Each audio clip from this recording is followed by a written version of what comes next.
เขาจำนะปวดจิตไอ้รถมันชนะเขาแอนใจจิตอะไร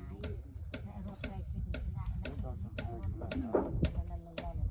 แต่ตอนรถเนื้อกันตายาไปไอ้จากนั้นการฝึกเตะเ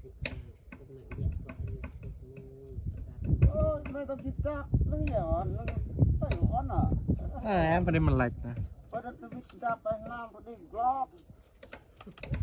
โอ้แน่มันก็แล้วเราต้องห้องอะไรจะอาการเรียนจะเจ้าไอ้ตันยังงานมันมากกันไปต้องอาบน้ำน้ำเย็นก็แม่นะ5 เมตร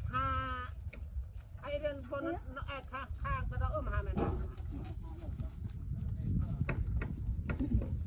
บอกโคหน้ามาจอดสดว่าเรื่อยไปสักข้างต่อเตอร์ไม่ได้